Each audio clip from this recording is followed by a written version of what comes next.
Sa pagkakataong ito, mag-ihaw po tayo ng isda, tilapia at saka bangos. Babalik na rin po natin to kasi sunog na. Mahirap pag mag-ihaw na walang gamit. Titiis ko sa init niyan eh.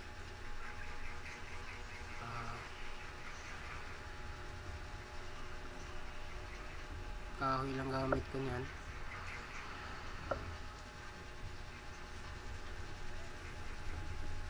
Yun o. Nahihirapan ako magbaliktad. Kasi init eh. Malakas ang apoy niyan. Yun o.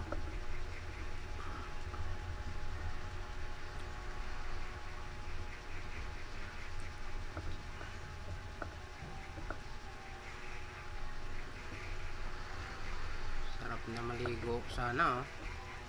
Kaso gutom pa eh, nagugutom pa ako niyan. Kaya kailangan mo na kumain para habang naliligo busog.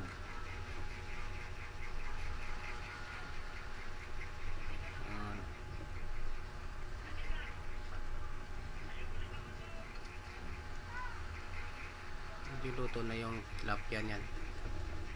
Yung bangos yung medyo hilaw pa.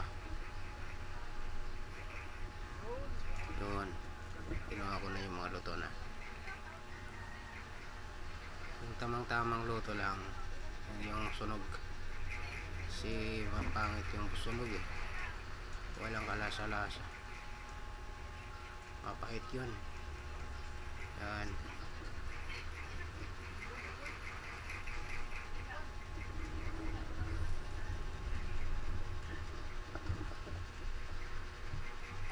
Muntik pang malaglag.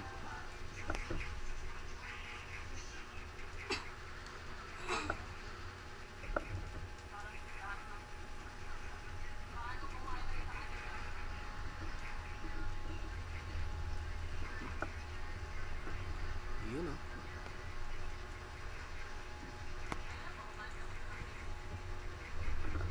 Yan.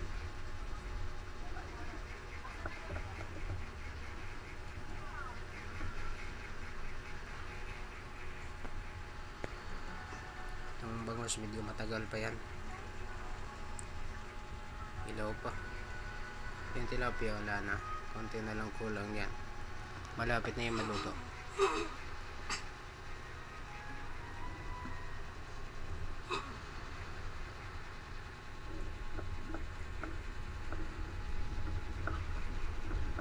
Linaw ng dagat oh.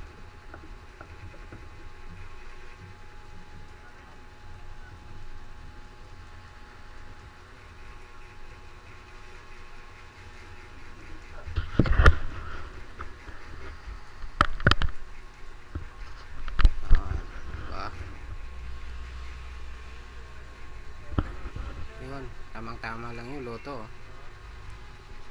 Huwag yung sobrang luto. Mapait naman yung sunog. Yan. Sakto lang yan. Yung bangos matagal-tagal pa yan.